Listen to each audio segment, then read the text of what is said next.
Assalamualaikum warahmatullahi wabarakatuh. Perkenalkan, nama saya Retu Suryani. Saya Prodi Ekonomi Syariah A5. Nah, kali ini saya akan menjelaskan tentang saham. Apa itu saham? Apa jenis-jenis saham? Apa saja yang diperlukan saat kita mau menjadi untuk pembelian saham? Nah, saham itu adalah tanda penyerta modal pada suatu perusahaan, pastinya itu atau di perseroan terbatas. Bisa dikatakan kita dengan PT. Dalam konteks perusahaan tersebut, biasanya itu diperjualbelikan di pasar modal seperti bursa efek di Indonesia. Nah, udah tahu ya teman-teman semuanya apa itu saham tadi? Jadi, di saham itu nggak hanya dari pengertiannya aja, pasti dia banyak sekali jenis-jenis saham tersebut. Nah, kali ini di bagian kategori saham itu berhak biasanya berdasarkan dari hak pemilikan, dimana hak pemilikan tersebut biasanya ada saham biasa. Saham biasa itu biasanya pemegang saham memiliki hak suara dalam rapat umum pemegang saham tersebut. Terus jadi dividennya biasanya diberikan jika perusahaan mencetak laba yang tidak dijamin. Jadi perusahaan tersebut dilikuidasi. Pemegang saham biasanya adalah pihak dari bagian aset setelah semua kewajiban sudah dilunasi. Nah, ada juga nih saham bisa dikatakan dengan saham referen, dimana yaitu saham referen yaitu bisa juga pemegang saham untuk mendapatkan prioritas dalam pembagian dividen dan aset yang terjadi di likuidasi. Biasanya saham tersebut tidak memiliki hak suara dalam hak pemilikan suara tadi di bagian perusahaan tadi ya teman-teman semuanya. Jadi nggak hanya di bagian saham biasa, tetapi bisa juga berdasarkan kinerja di bagian pasar. Kalau misalnya kita untuk saham tersebut, biasanya digunakan dengan blue chip, di mana blue chip stock. Nah, jadi saham tersebut atau saham perusahaan besar yang stabil dan memiliki rekam jejak keuangan yang baik. Biasanya itu seperti Indomaret atau misalnya PT Mayora atau PT yang kita sering sebut itu PT Wing kan sudah ada di Indonesia. Gak mungkin ya kalau untuk suatu perusahaan itu pasti dia butuh modal, hutang di bank itu nggak bisa ya teman-teman, soalnya dia ada maksimalnya untuk pengambil misalnya 2M atau misalnya 3M, jadi nggak bisa terlalu banyak. Itu tadi suatu perusahaan membuka ladang untuk si saham tadi, jadi untuk memperkembangkan modalnya tadi di perusahaan tersebut tadi teman-teman semuanya. Nah, ada juga yaitu di mana growth stock ini yaitu saham perusahaan dengan potensi yang pertumbuhan yang tinggi teman-teman semuanya, tapi biasanya ini tidak membagikan dividennya.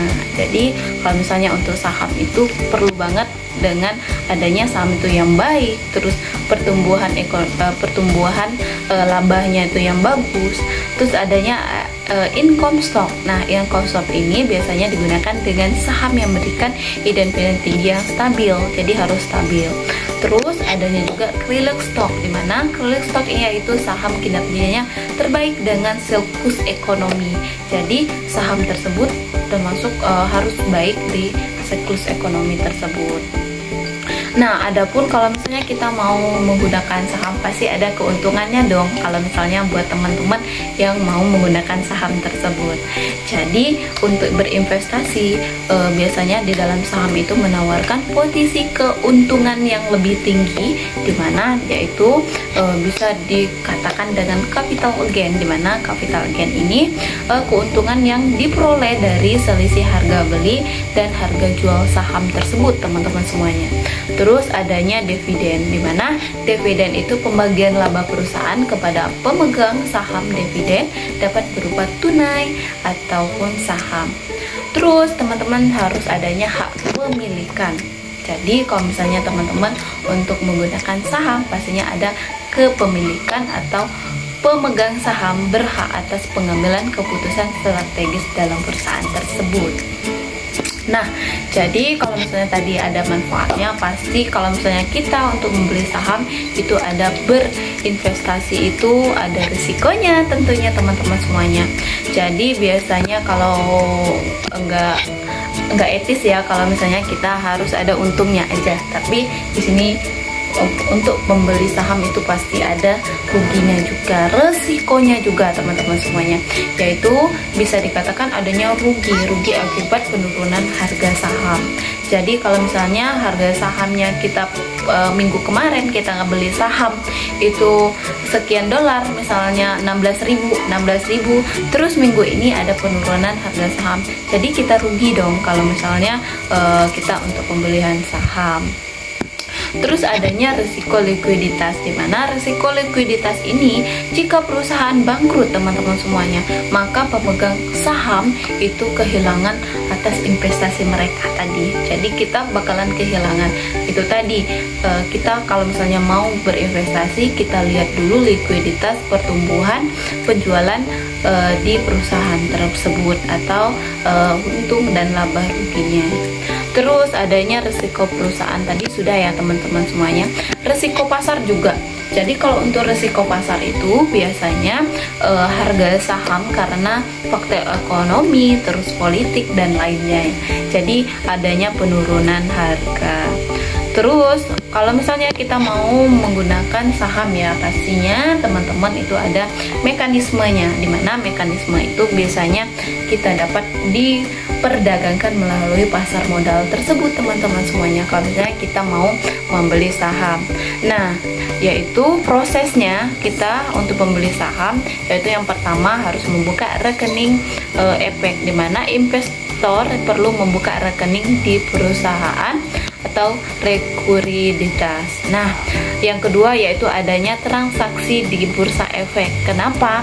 Investor itu membeli dan menjual saham melalui performa trading pastinya teman-teman semuanya. Dan ketiga yaitu adanya harga saham, dimana harga saham ini dipengaruhi banget dengan oleh penawaran dan permintaan kinerja perusahaan serta faktor eksternal. Jadi ini mempengaruhi banget untuk harga saham nih. Terus kalau misalnya tadi kita jelasin dengan adanya faktor, terus keuntungan, prosesnya bagaimana kita untuk mengambil saham, kita juga adanya faktor yang mempengaruhi harga saham. Nah, faktor mempengaruhi harga saham itu apa aja sih teman-teman semuanya?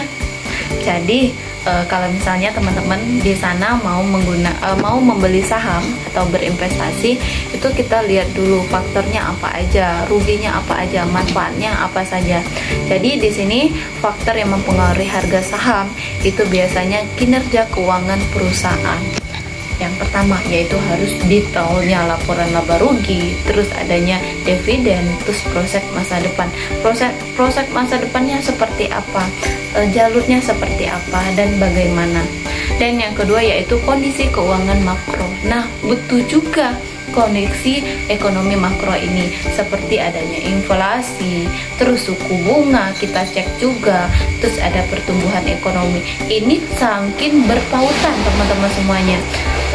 Harus adanya laporan laba rugi juga, dividennya juga, terus proses masa depannya seperti apa perusahaan tersebut teman-teman semuanya. Terus adanya kondisi ekonomi makro. Nah, ekonomi makro itu tadi kan adanya inflasi.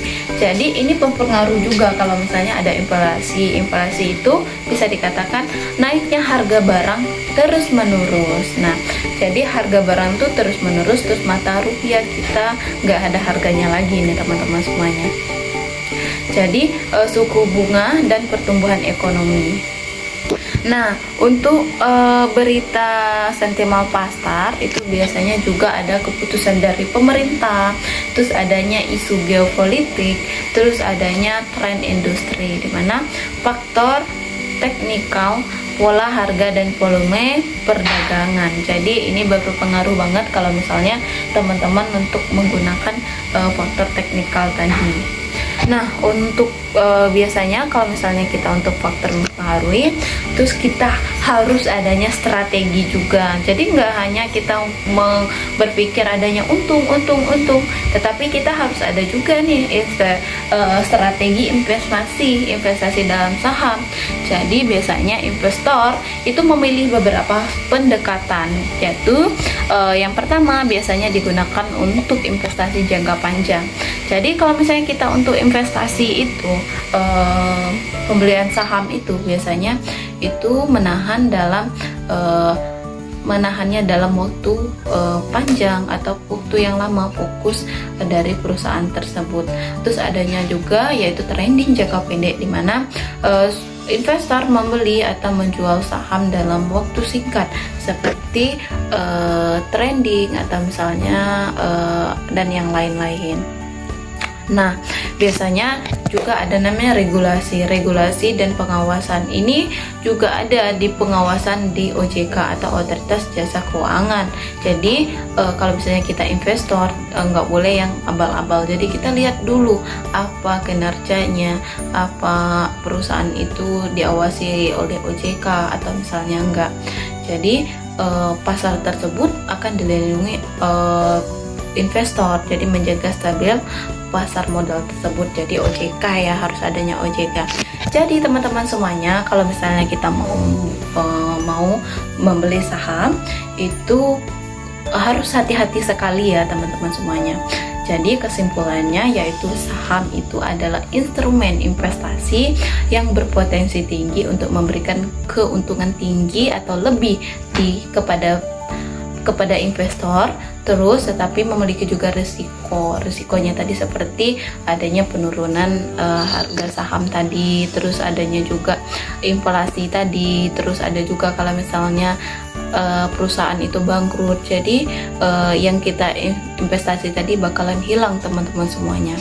Nah, jadi kita harus penting nih untuk menjaga mekanisme, terus adanya strategi, terus tahu adanya resiko sebelum berinvestasi agar dapat membuat keputusan yang bijak pastinya. Nah, bagaimana nih teman-teman semuanya? Sudah tahu kan saham itu apa?